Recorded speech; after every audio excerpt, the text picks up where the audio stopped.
isu-isu apa yang masih relevan, atau sekarang isu-isu apa yang harus kita anticipate. Nah, itu harus kita Itu agile ya, Bu? Itu Iya. agile learning ya, Bu? harus mau tahu sih, harus stay curious sih. Karena kalau enggak ya kita akan berjalan di tempat, gitu aja. Gitu. Tapi di sini ada kata strategik nih, Bu, yang membedakan dari kolaborasi biasa gitu. Saya pengen jadi penjahit. Penjahit? Wah, kenapa tuh, Bu? SBL Talks, ngobrol serius tapi santai bareng Retur, rehat tapi teratur. Halo insan SBL, selamat datang, welcome back to podcast SBL Talks di sesi Retur, ngobrol serius tapi santai bareng Retur, rehat tapi teratur. Masih bersama aku Olive, host setia dari sesi Retur ini, di mana di podcast Retur ini kita akan mengeksplorasi topik-topik yang pastinya relevan untuk perkembangan karir kita semua. Nah, di era yang berubah dan kompetitif ini, insan SBL, pertanyaannya nih bukan lagi apakah pekerjaan kita itu tetap relevan, tapi malah justru kita yang bertanya balik nih, bagaimana caranya kita supaya bisa tetap relevan dan bahkan semakin bernilai di era sekarang. Maka dari itu, tema podcast kita hari ini adalah Future Proof Your Career, kompetensi yang wajib kamu asah di era sekarang. Nah, insan SBL pernah nggak sih penasaran kira-kira kompetensi apa aja yang paling dicari di perusahaan sekarang-sekarang ini? Atau bagaimana caranya kita nggak cuma jadi penonton nih di dalam dunia pekerjaan, tapi justru kita bisa jadi pemain utama dalam era perubahan ini.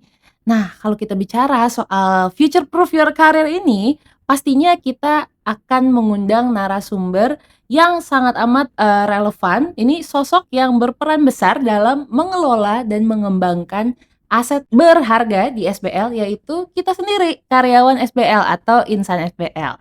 Beliau tentunya punya passion yang besar di bidang people development dan memiliki visi yang kuat untuk membangun talenta terbaik perusahaan. Pastinya kalau lihat judulnya udah bisa nebak ya, hari ini kita bakalan ngobrol sama siapa. Mari langsung saja kita sambut narasumber kita, Ibu Primita Dia Rahmani, selaku Head of Human Capital dari PT Supra Boga Lestari. Halo Bu Mita. Halo Oli. Kita hai dulu. Hai. Hai. Waduh, cerah sekali ya Bu. Kita janjian kebetulan hari ini putih-putih ya. Yes, untuk episode SBL Talks kali ini. Gimana Bu kabarnya? Oke, baik. Seneng. Gimana ya? Kayaknya kita udah lama banget gak ngobrol ya Bu ya. Iya, banget ya. Iya, baru 40 menit yang lalu nih. Gitu insan SBL. Mungkin juga insan SBL yang belum kenal, kita akan kenalan lebih lanjut dulu nih sama Bu Mita, selaku Head of Human Capital PT Supra Boga Lestari, yang adalah juga ibu saya ya, insan SBL ya di Ini HC. anak saya. Oke Bu Mita, tadi kan di awal aku sudah sempat introduction mengenai episode kali ini. Kita akan bahas kompetensi yang perlu kita asah untuk supaya kita bisa makin relevan di dunia karir nih Bu. Tapi Bu, sebelum kita masuk lebih jauh ke pembahasan mengenai kompetensi, kita mungkin kenalan lebih dalam dulu kali ya sama Bu Mita ya Bu. Kira-kira Bu, dulu bagaimana sih Bu awal mula Ibu tertarik pada bidang people development sampai sekarang Ibu tuh ada di posisi Head of Human Capital di SBL? Oke, thank you Liv pertanyaannya. Gini, ya memang saya di Human Capital nih baru 25 tahun. Waduh. Itu usia penuh saya Bu. Gitu ya, ya, baru 25 tahun ya Bu. Oke, Nah, baik. mungkin boleh ya saya cerita dulu asal muasalnya mengapa saya akhirnya kecemplung nih di Human Capital ya. Dulu waktu saya baru selesai kuliah, saya sebenarnya bukanlah mengambil jurusan SDM, sumber daya manusia. Saya tuh sebenarnya lulusan accounting. Oh, jauh ya Bu ya. Iya, saya lulusan accounting. Begitu lulus saya punya cita-cita untuk masuk ke consulting firm ya, yang tentunya di bidang accounting pastinya area pekerjaannya kurang lebih seperti auditor. Gitu. Saya pernah bergabung di salah satu Big Five company dan ya cukup 3 bulan saya join di situ karena setelah saya melalui pengalaman mengaudit di 3 perusahaan, saya mulai menyadari kok kayaknya passion saya nggak ke situ deh. Jadi ketika 3 bulan sudah hampir habis, saya coba mencari peluang nih ke perusahaan lain. Nggak dinyana saya dapat kesempatan di suatu bank swasta nasional. Oke. Di situ saya mencoba menjadi orang sales marketing. Oh, berarti pas ke bank ini belum langsung human capital ya, Bu ya? Belum. Di situ saya benar-benar mencoba bagaimana ya rasanya menjadi ikut di satu area kerja yang tidak berhubungan dengan angka nih. Jadi saya mencoba untuk menjadi orang sales marketing gitu di suatu bank swasta, dan ternyata saya bisa melewati itu bahkan sampai dengan 5 tahun lebih. Oh, berarti Gitu. cukup lama ya, Bu ya, Iya. pengalamannya ya, Bu? Jadi di situ saya jadi merasa, oh rasanya saya punya passion untuk berinteraksi dengan orang lain dalam bekerja. Bukan di belakang meja yang menganalisis suatu angka. Di situ saya jadi menyadari kayaknya saya lebih cocok pekerjaan yang berhubungan dengan orang lain gitu. Oke. Nah, barulah di situ ada satu kesempatan akhirnya saya mencoba pengalaman menjadi bekerja di suatu konsultan juga, tapi yang bergerak di bidang SDM. Di situ saya mengawalinya juga dari level bawah. Sebagai orang SDM, mengawali sebagai asesor dulu gitu ya, lalu meningkat menjadi seorang konsultan yang ya konsultan junior sampai saya menjadi konsultan senior. Nah, disitulah saya mendapat kesempatan lagi untuk bisa benar-benar menerapkan apa yang sudah saya konsultasikan, saya create kepada klien, dan saya bisa turun di HR operation-nya. Nah, disitulah saya benar-benar terjun itu di tahun ya sekitar 25 tahun yang lalu deh. Masih baru sih. Waduh. Gitu. Sampai akhirnya ketemu dengan SBL. Oke. Jadi kalau bisa aku rangkum, Bu, awalnya tuh memang lulusannya accounting. Sempat Ya. nyoba 3 bulan saja tadi ya, Bu, tapi kayaknya cukup gitu ya. 3 bulan tidak sesuai. Malah turning point-nya itu ternyata ketika Ibu dapat pekerjaan yang berhubungan dengan orang lain gitu ya. Mulai ngerasa ternyata passion-nya di sini, akhirnya switch-nya jadinya bener-bener malah ke SDM 100% gitu ya, Bu ya. Di tempat kerja yang baru tadi, SDM Consulting itu, barulah sampai sekarang di Supra Bukan Lestari. Wow, baru 25 tahun saja ya.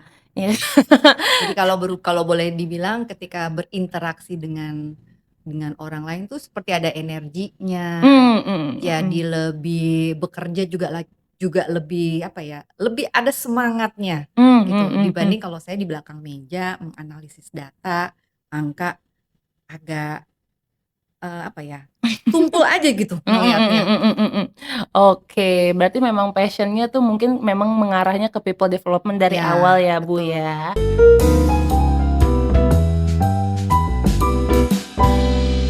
Nah, Bu Mita, kalau misalnya kita bicara soal karir nih, salah satu kompetensi yang mau kita bahas hari ini tuh kunci besarnya adalah mengenai kompetensi authentic leadership. Yang tadi bukan soal jabatan, tapi bagaimana mungkin kita bisa berintegritas dan konsisten dengan nilai yang kita pegang.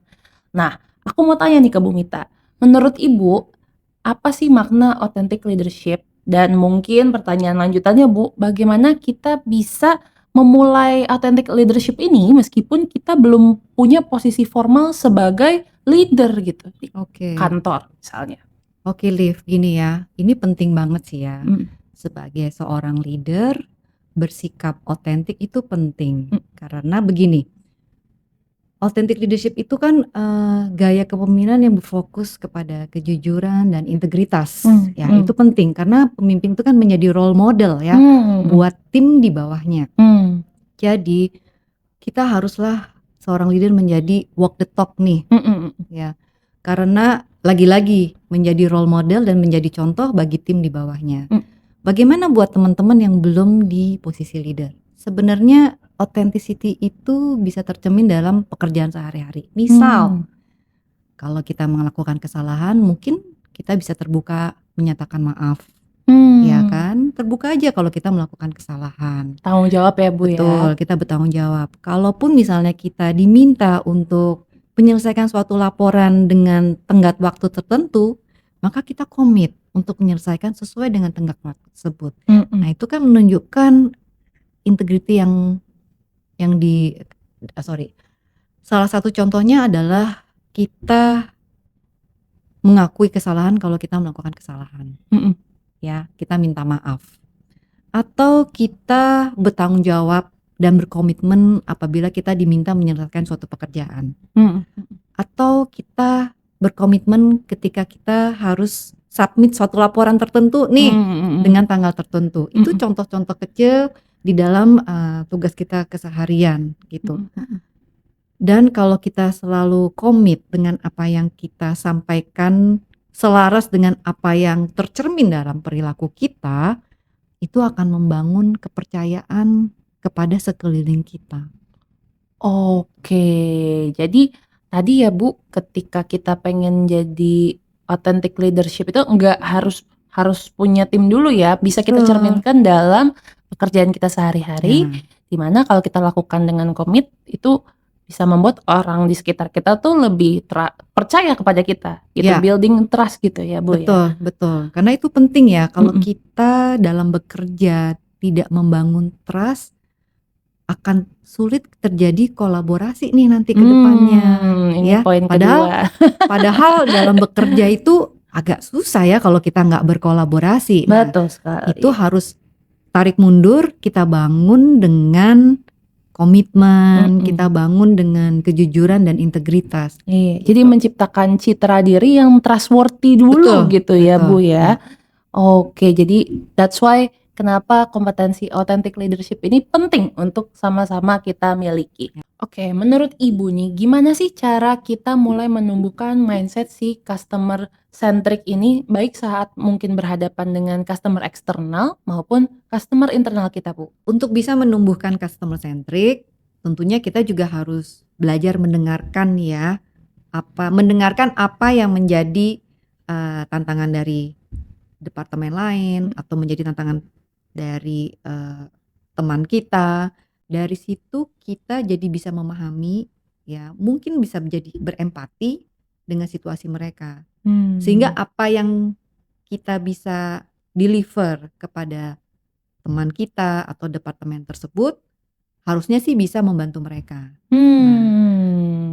Alangkah lebih baiknya kalau kita bisa mendapatkan feedback dari mereka nih. Apakah yang kita berikan, apakah yang kita sudah submit ke mereka ini sudah sesuai atau belum dengan yang mereka butuhkan. Itu akan lebih baik sih. Jadi berarti untuk kita bisa punya customer centric mindset ini tadi dimulai dengan menyadari dulu ya bahwa tugas orang yang harus customer orientation ini bukan hanya front line gitu.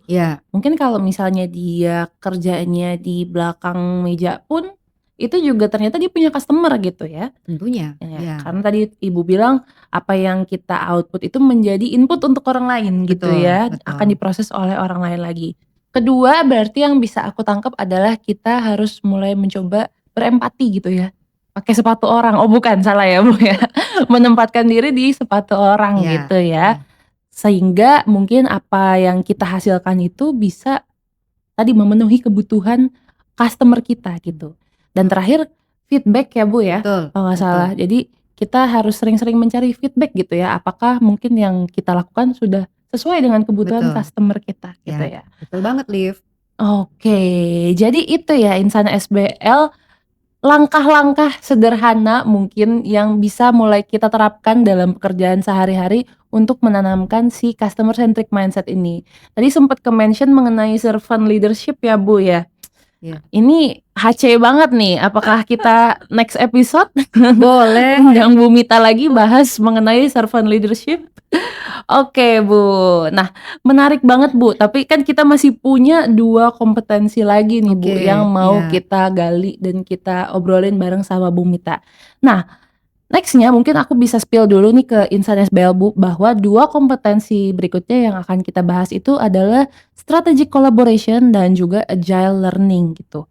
Dimana kedua kompetensi ini juga ternyata butuh nih untuk semakin kita asah supaya kita stay relevan di era sekarang.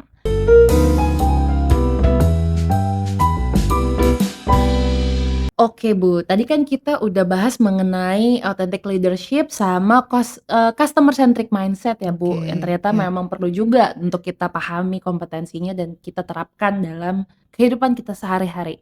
Sekarang kita mau masuk ke kompetensi berikutnya yaitu strategic collaboration Bu. Mhm. Nah, kalau misalnya kita bicara soal kolaborasi kan mungkin teman-teman kurang lebih udah paham lah ya arti arti surface levelnya kolaborasi gitu. Tapi di sini ada kata strategik nih Bu, yang membedakan dari kolaborasi biasa gitu.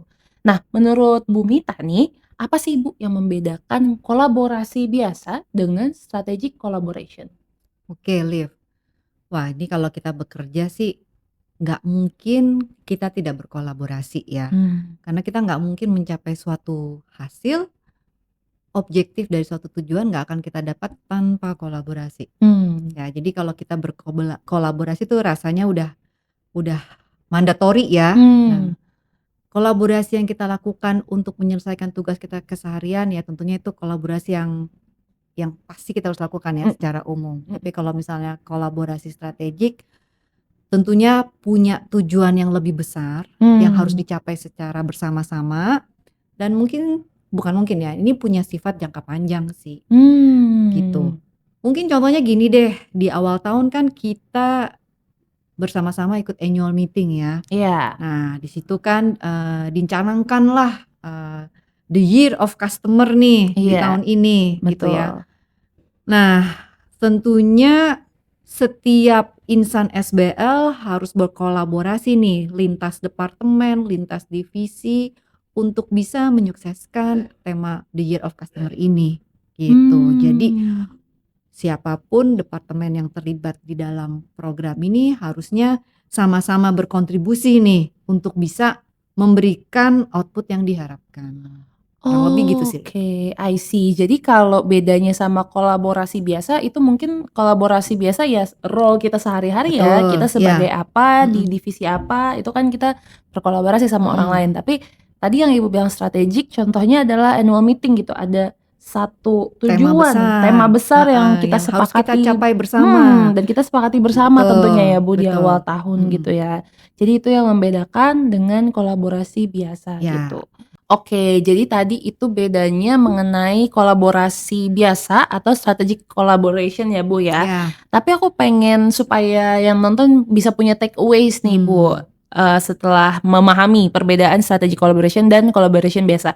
Gimana sih, Bu, caranya setiap kita insan SBL itu bisa mulai membangun kolaborasi yang lebih bermakna di dalam pekerjaan kita sehari-hari? Oke. Tentunya dalam kita berkolaborasi ada satu tujuan yang ingin dicapai, Mhm, ya kan? mhm, Kalau tadi dikatakan bahwa setiap kita bekerja kan pasti punya tujuan dan mhm, kita nggak pernah kerja sendiri, mhm, pasti mhm, berkolaborasi. Oke, kalau lingkupnya untuk pekerjaan kita pribadi, lingkupnya hanya untuk unit kerja kita, ya nggak apa-apa. mhm. Tapi mulailah untuk bisa berpikir apa yang bisa dihasilkan apabila saya memberikan kontribusi yang berdampak kepada yang lebih luas. Tujuan Apa yang bersama tadi ya, Bu? betul, berarti Mhm. kan kita bisa meng-create satu tujuan bersama yang dibanding kita kerja Mhm, sendiri mhm, untuk departemenku, mhm. tapi kalau kita bisa berkolaborasi untuk bisa menghasilkan dampak yang lebih luas, itu akan menjadi lebih Impactful ya, Bu, ya? impactful, Mhm, mhm. begitu. Oke, jadi kalau mungkin aku summary, kita mulai harus bertransisi ya, Bu, dari mungkin kolaborasi biasa menjadi tadi Mhm, strategic collaboration ini, supaya kita juga apa yang kita kerjakan itu dampaknya dan tujuannya itu jadi lebih terasa untuk banyak betul, pihak gitu ya, betul. Bu, ya? Nah, mungkin bisa kita contohin begini, Liv, Mhm. kan saat ini kita lagi, menjalankan program Kaizen ya, Oh, oke. ya Ini sekalian kan? promosi nih, Bu. Betul. Nah, mungkin saat ini Kaizen yang kita lakukan, masih dalam lingkup, unit kerja kita, Betul. improvement-improvement yang relevan dengan, unit kerja kita. Mhm, Nah, mhm. kalau kita bisa lebih angkat lagi nih, ya, Kaizen kita yang bisa lintas departemen, lintas Mmm. divisi, dan kita bisa mencari peluang improvement yang bisa memberi manfaat yang lebih luas dengan lintas departemen dan lintas divisi ini. kan pasti akan terbentuk kolaborasi yang lebih strategik nih. Betul, Gitu betul, ya. setuju. Sehingga output dari Kaizen tersebut kita udah nggak ngelihat resultnya untuk departemenku aja nih, tapi bisa result yang memberi kontribut berdampak ke perusahaan malah. Gitu. Ini contohnya ya. Iya, ini contoh nyata yang sedang terjadi sekarang Betul, ya, Bu. betul. Jangan lupa ngumpulin Kaizen Kaizen batch 2 ya di November. Ini sekalian promosi dikit ya, Bu, Betul, soal Liv. program ini. Siapa tahu ada inisiatif Kaizen yang udah lebih besar lagi nih Betul, skalanya. Gitu. lebih strategik lagi Betul, tadi ya, Bu betul. ya. Jadi tuh strategik tuh ngomongin tentang impact, tentang skala, tentang tujuan tadi yang lebih besar dan mungkin disepakati bersama dalam kolaborasi tadi itu. Oke. Nah, terakhir nih, Bu. Oke, Kompetensi betul, Liv. terakhir yang perlu kita miliki di era sekarang, perlu kita asah di era sekarang, yaitu adalah agile learning gitu, Bu. Wow. Nah, kalau ngomongin agile ini kan dunia berubah dengan cepat ya, Bu, dan mungkin ada pepatah yang bisa bertahan sekarang itu bukan yang kuat, tapi yang paling mau belajar. Oke. Nah, Bu Mita nih, bisa gak sih Bu, Ibu ceritain gimana caranya nih kalau misalnya kita sebagai karyawan punya pola pikir agile learning, ini tuh bisa membantu kita untuk stay relevan di masa sekarang. Oke, Liv. Wah, kayaknya kalau misalnya di sekarang nih, era sekarang, kayaknya nggak mungkin ya kalau kita itu tidak mau stay relevan atau kita menghindari untuk belajar. Wah, kayaknya nggak mungkin ya, karena gini, kita pahami bersama ya, yang abadi itu adalah perubahan. Oh, cinta dia ke aku enggak ya, Bu? Aduh. Jadi yang abadi di sini tuh adalah, yang abadi dunia itu adalah perubahan. Nah, kalau kita tidak mau mengejar untuk bisa jalan pairing bersama perubahan, alias kita nggak mau punya mindset untuk terbuka terhadap sesuatu hal yang baru, wah, bukannya nggak mungkin, hidup kita sendiri juga akan suffer sih. Iya. Ya. Jadi mindset untuk menerima perubahan, bahwa perubahan itu justru jadi peluang, bahwa tantangan karena adanya perubahan itu menjadi kesempatan untuk belajar, itu perlu banget sih kita tanamkan gitu. Kebayang ya, sekarang udah di era industri 4.0 nih ya. Teknologi itu sudah terpapar di setiap aspek pekerjaan kita. Benar. Ya. Kalau kita nggak mau adjust, kita nggak mau ngikutin, kita nggak stay curious, kita nggak kepengen mempertajam, wah, itu akan, menurut saya sih secara pribadi, individu tersebut akan menjadi nggak survive lah di dalam komunitasnya. Gitu. Ya begini-begini saya walaupun di usia sekarang saya tetap harus stay relevan nih. Betul, ini contohnya learningnya kita bikin dalam bentuk podcast ya, Bu. Betul. Yang era sekarang banget nih, industri 4.0 banget. Apalagi nih ya, kita kan pasti harus mengisi dong ya. Knowledge management diri kita nih harus selalu terisi gitu. Kita harus selalu menginvestasikan diri kita dengan knowledge yang baru.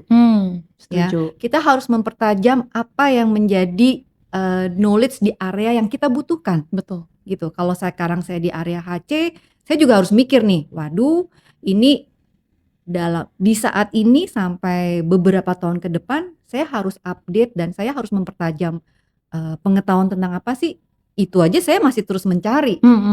Saya harus ikut di suatu komunitas tertentu untuk saya bisa mengetahui isu-isu apa yang masih relevan, atau sekarang isu-isu apa yang harus kita anticipate. Nah, itu harus kita, itu agile ya, Bu? Itu agile learning ya, Bu? Harus mau tahu sih, harus stay curious sih, karena kalau enggak ya kita akan berjalan di tempat, gitu aja. Dan tadi kalau kita curious, kita juga punya kecenderungan untuk selalu mempertajam diri gitu ya, Bu? Betul banget, betul banget. Karena dengan kita want to know aja, itu sebenarnya boleh juga sih kalau itu bentuknya investasi pengetahuan ya, karena itu akan mengisi knowledge management kita. Jangan lupa loh, Olive, bagaimanapun juga untuk bisa kita beradaptasi, namanya agile itu nggak semata-mata harus adapt terhadap pekerjaan kita ya, tapi juga terhadap knowledge kita, gitu. Itu yang terpenting sih. Oke. Jadi aku penasaran nih Bu, karena tadi kalau misalnya kita bilang mindset kita agile, terus kita sebenarnya intinya agile itu mau curious terus gitu ya Bu ya. Dan itu Ya, akan nge-trigger kita untuk mungkin mempertajam diri kita atau mempertajam knowledge kita tadi. Oke. Jadi blind spot kita kali ya Bu ya? betul, betul. Kalau kita mau terbuka untuk menerima masukan-masukan dari orang lain yang tentunya masukan karena melihat ada area yang perlu dikembangkan dari kita, itu harusnya kita bersyukur ya. Oke. Berarti ada orang nih yang ngasih tahu blind spot kita gitu. Oke. Itu penting banget sih. Karena kalau enggak kita akan berjalan seperti menggunakan kacamata kuda gitu. Kita pikir kita udah bagus nih, Iya. tapi ternyata banyak banget area pengembangan yang harus kita kejar. Nah, alangkah baiknya nih kalau ada yang ngasih tahu sih. Iya. Balik lagi ya Bu ya, karena apa yang kita lihat pasti beda dengan apa yang orang lain lihat. Karena pengalaman kita pun beda, pengalaman mereka pun beda. Tentu. Mungkin ada hal yang sudah mereka pernah alami yang belum kita Betul. alami, lalu itu bisa jadi masukan buat kita. Dari tadi tuh feedback ini cukup berperan penting ya di dalam Banget, banyak kompetensi ya. Ternyata memang sepenting itu mau terbuka gitu ya Bu, tidak menganggap itu mungkin menyerang kita, tapi justru memang untuk melihat hal-hal yang mungkin kita lewatkan gitu Benar ya. banget, benar. Sebenarnya itu membantu kita untuk kembali ke on track ya. Ya, memang benar ketika kita menerima feedback dari orang lain, si pemberi feedback juga harusnya konstruktif ya. Bentuk feedbacknya itu juga haruslah yang membangun. Bukanlah hanya mengkritisi tapi dan juga tidak personal ya. Ya, itu Ya, penting itu yang banget sih Bu. terpenting karena kalau tujuannya ingin orang ini lebih baik ya, tentunya memberi feedbacknya juga harus yang konstruktif ya, dan punya niat tulus untuk membuat rekan kita atau siapapun itu menjadi lebih baik. Oke. Dan kita sebagai individu yang mungkin menerima feedback juga harusnya terbuka dan mengucapkan terima kasih loh. Kalau ada yang mau memberikan feedback buat kita, berarti ada yang bantuin kita nih. Ada yang peduli ya Ada yang Bu peduli ya untuk sama kita. memperbaiki kita supaya kita on track lagi gitu. Oke Bu, lalu ada lagi kah Bu mungkin yang bisa kita mulai lakukan lagi gitu Bu untuk menerapkan si mindset agile ini Bu? Oke. Ya, tadi kan Liv di awal saya juga bilang bahwa kita harus terbuka ya dengan sesuatu hal yang baru. Kita belajar kita belajar pengetahuan baru dari setiap tantangan yang kita hadapi. Jadikanlah itu peluang. Nah, ketika kita menghadapi situasi yang berat, tentunya ada cara-cara yang kita terapkan berhasil, ada cara-cara yang mungkin belum efektif kita terapkan. Nah, itu bisa menjadi catatan buat kita pribadi sih. Ya, jadi poin pembelajaran nih buat kita nih. Di kemudian hari bila kita menghadapi situasi tantangan seperti itu, kita jadi lebih tahu kan mana pendekatan yang paling efektif yang bisa kita terapkan atau mana pendekatan yang udah deh kayaknya jangan digunakan lagi. Nah, itu kan menjadi pengalaman berharga untuk kita belajar dari satu situasi. Gitu. Karena ada pepatah katanya guru terbaik itu adalah pengalaman ya Bu Betul ya. banget, betul. Jadi tadi Ibu bilang kita catat gitu ya pengalaman itu mana yang works, mana yang mungkin kurang works gitu ya. Lebih kepada cara-cara atau pendekatan yang kita terapkan dalam menjalani pengalaman kita tersebut ya. Gitu. Karena kalau kita selalu menghindar situasi berat, kita selalu menghindar nggak mau mengerjakan yang sulit-sulit, kita nggak punya pengalaman itu sih.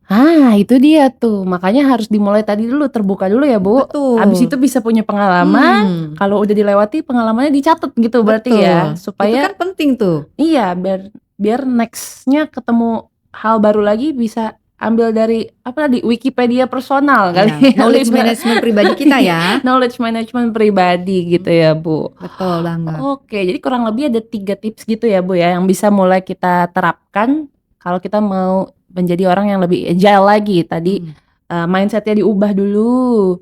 Yang kedua adalah mau menerima feedback ya Bu ya. Dan yang ketiga tadi mencatat pengalaman yang sudah berhasil kita lalui gitu ya, Ya, Bu. betul. Oke, Dan juga nah, perlu ditambahkan juga ya, Liv, bahwa mm, untuk bisa mencatat itu berarti kita harus terbuka ya mm. untuk menerima tantangan-tantangan baru supaya banyak catatan baru yang bisa kita tulis. Betul, semakin kaya ya Betul. perpustakaannya gitu Kalau ya, kita Bu. sekali lagi nih, kalau kita selalu menghindar pekerjaan yang berat, kita selalu menghindar kalau kita dikasih penugasan yang baru, kita selalu menghindar ada project-project yang menantang, ya kita nggak akan punya cerita-cerita baru sih di knowledge management kita. Gitu. Jadi berkorelasi semuanya ya, Bu, ya, ini satu sama lain ya. Betul. Oke, itu dia Bu Mita, terima kasih banyak sudah terbahas semua 4 kompetensi ini. Sebenarnya masih banyak kompetensi lagi ya, Bu? Boleh kita Mau lanjutkan kita juga boleh. Nah, nanti aja ya, Bu, ya. Di podcast berikutnya kita akan bahas kompetensi-kompetensi lainnya untuk membuat kita lebih relevan gitu ya untuk karir di zaman sekarang. Nah, kan tadi udah pertanyaan yang kayaknya berat dan lumayan serius gitu ya, Bu, Oke. ya. Sekarang kita ada sesi surprise nih untuk Bu Mita. Waduh, Yaitu adalah games session atau Oke. mungkin kita bilangnya cooling down session kali ya, karena tadi kan otaknya sudah terpenuhi dengan ilmu-ilmu Oke. kompetensi baru nih. Kita akan main satu games, Bu. Ini ciri khasnya Retur sih, Bu. Memang ada sesi ini biasanya rapid fire question. Oh, oke. Aduh, Nih, deg-degan lagi. di mana Ibu nanti tinggal jawab aja pertanyaan ini dengan cepat gitu ya. Ini pertanyaan singkat. Dan sebenarnya tujuan dari rapid fire question ini adalah supaya kita bisa kenal sama Bu Mita dengan lebih personal. Kalau tadi kan lebih ke inspirational, nah ini dari sisi personalnya Bu Mita nih kita pengen gali juga gitu. Oke. Oke, siap ya, Bu? Ini tinggal dijawab cepat aja ya, Bu. Oke, Ini baiklah. kita ada 5 pertanyaan. Ya. Rapid fire question bersama Ibu Primita. Pertanyaan pertama. Skill apa yang paling duluan Ibu asah di awal karir? Leadership atau customer service? Leadership. Oke, kenapa tuh, Bu? Di awal karir. Karena leadership nggak cuma mengenai orang lain tapi mengenai diri saya sendiri. Oke, jadi sebenarnya di awal karir tuh meskipun tadi belum punya tim kali ya, Bu, Iya. ya, itu juga penting mempelajari untuk lead diri sendiri gitu Iya. ya. Saya mau kemana? Tujuan saya mau ngapain? Setuju sih. Kayaknya aku relate sih, aku pun juga kayak Oke. gitu. Sebelum kita berhubungan dengan pihak lain, mari kita bereskan diri kita Ih, sendiri. bereskan dulu Oke. prahara rumah tangga batin diri sendiri. Oke. Pertanyaan kedua, lebih suka kolaborasi dalam tim besar atau tim kecil? Besar. Oh, kenapa tuh, Bu? Banyak, kita bisa melihat dan mempelajari perspektif yang lebih luas. Tapi nggak pusing, Bu, dengan tim besar idenya kan biasanya lebih banyak Nah, tuh kembali lagi tektokannya. mindsetnya. Agile ya, Bu. Jangan dilihat, Terbuka. wah sulit nih. Enggak, nikmatin aja. Oke, aduh, saya kurang agile learning sepertinya. Oke, berarti Ibu lebih suka tim besar gitu ya. Oke, pertanyaan ketiga. Kalau lagi banyak tantangan, Ibu lebih pilih rehat sebentar atau langsung belajar hal baru? Rehat sebentar. Oke. Rehat tapi teratur itu. Nah. Oke. Kenapa tuh, Bu, rehat sebentar, Bu? Gini, mungkin ini ada relevansinya dengan 7 Habits ya. Oke. Di habits yang terakhir tuh kan asahlah gergaji gitu. Jadi kalau misalnya kita udah satu titik udah nggak bisa Moving forward ya, Bu. moving forward, bukan nggak bisa moving forward, tapi ada satu titik kita harus ada membutuhkan pemberhentian. Tujuannya untuk jeda, untuk bisa melangkah lebih jauh lagi. Oke. Gitu. Bayangkan kalau misalnya nih ada seorang ini apa? Kalau saya mendengar cerita dari trainernya 7 Habits ya, untuk memotong pohon, ya kan kalau dia selama 24 jam motong pohon terus efektif nggak? Kurang, kapaknya makin ini ya, Bu, makin tumpul ya. Betul. Iya. Jadi kan harus ada satu titik kita jeda untuk bisa melanjutkan lagi pekerjaan supaya lebih fokus lagi. Gitu. Oke, jadi tujuan dari rehat sebentar ini tuh justru tadi asahlah gergaji gitu ya, sharpening the Jadi ngisi energi dulu soul. untuk bisa menyerap yang lebih besar lagi. Oke. Jeda sebentar, ngisi bensin dulu untuk bisa jalan lebih jauh lagi. Jeda sebentar, isi bensin dulu, jalan lebih jauh lagi. Oke, Gitu. justru kalau dipaksain mungkin nggak efektif malah ya, Bu, nggak bisa jalan sejauh itu gitu ya. Oke, berarti Ibu pilih rehat sebentar. Next, pertanyaan nomor 4. Kalau bukan di bidang human capital, kira-kira Ibu pengen berkarir di bidang apa? Saya pengen jadi penjahit. Penjahit? Wah, kenapa tuh, Bu? Kalau menurut saya penjahit itu saya bisa mempercantik orang lain. Wah, ya. Dan itu bisa jangka panjang karena saya pasti itu kan bekerja tidak dalam satu korporasi, itu bisa kapan aja dibutuhkan. Kebutuhannya gitu. selalu ada ya, Bu. Iya. Selama kita masih pakai baju, selama semuanya. Pengen loh. Kalau gitu, wah kenapa dari dulu saya nggak belajar menjahit ya? Karena itu bisa menjadi satu, kalau dipertajam menjadi satu skill yang bisa saya kelola secara mandiri tanpa harus berada dalam satu institusi gitu. Oke. Jadi ini suatu fakta baru yang saya baru tahu ya, dari kita ngobrol-ngobrol banyak, saya baru tahu ternyata Bu Mita tertarik untuk jadi penjahit. Oke, pertanyaan terakhir Bu, pertanyaan kelima. Satu prinsip hidup yang selalu Ibu pegang sampai hari ini. Oke, saya harus bermanfaat bagi orang lain dimanapun saya ditempatkan. Oke, menjadi berkat untuk orang lain ya Bu ya. Amin. Amin. Waduh, paling tidak saya tidak menjadi batu sandungan atau membuat akar pahit buat orang lain. Oke, tadi hampir kejawabnya amin. Untung jawab keluarnya oke, Bu. Oke. Baiklah kalau gitu. Itu saja Ibu rapid fire question sessionnya. Gimana Bu? Seru, cooling down atau malah heating up? Sorry. Boleh juga kalau kita lanjutkan dengan topik-topik kompetensi yang lain ya. Oh, aduh, udah. Aduh, hostnya udah penuh nih hari ini nih. Ininya Wikipedia personalnya udah penuh. Library personal. Oke, kalau gitu terima kasih banyak Bu Mita. Sama-sama Olive. Terima kasih sudah mau hadir di podcast sederhana kita hari ini. Dan juga tentunya terima kasih banyak kepada semua insan SBL yang sudah menyimak, menonton episode Retur kali ini. Tadi kita sudah bahas 4 kompetensi yang perlu kita tajamkan ya di era sekarang, mulai dari authentic leadership, customer centric mindset, strategi collaboration, sampai juga dengan agile learning gitu. Nah, Bu Mita, pertanyaan terakhir nih, satu pesan penutup untuk seluruh insan SBL soal pentingnya tema kita hari ini, future proofing your career. Apa sih satu pesan yang ingin Ibu sampaikan? Oke, Liv. Pastinya Olive dan teman-teman kan ingin meniti karir lebih tinggi lagi ya. Jadi kalau menurut saya karir itu bisa dirancang kok. Karir itu bisa dipersiapkan. Apalagi dengan kita terbuka dengan berbagai macam perubahan, maka kita akan agile terhadap perubahan tersebut. Kita harus beradaptasi dan yang terpenting kita harus mau berkolaborasi. Itu sih. Oke, terima kasih banyak Bu Mita untuk waktunya hari ini. Insight-nya banyak banget dan intinya tadi karir tuh kita bisa rancang ya, nggak datang tiba-tiba, kita masih punya waktu gitu ya Bu untuk belajar gitu. Oke, tentunya obrolan kita hari ini sangat insightful. Terima kasih sekali lagi Bu untuk tips-tipsnya hari ini, dan semoga obrolan kita hari ini bisa jadi bekal buat kita semua untuk terus berkembang, makin bernilai, dan tentu saja kita makin siap untuk menghadapi masa depan dengan percaya diri. Semoga obrolan tadi bisa jadi bekal buat kita semua insan SBL yang menonton untuk terus mengasah diri, mulai dari memimpin dengan otentik, melayani dengan hati, berkolaborasi secara strategis, sampai punya semangat belajar yang gak pernah padam. Terima kasih untuk teman-teman insan SBL yang sudah menonton dan setia menemani sampai akhir podcast ini. Kalau kamu merasa podcast ini bermanfaat bagi kamu, jangan lupa share podcast ini ke rekan-rekan kamu.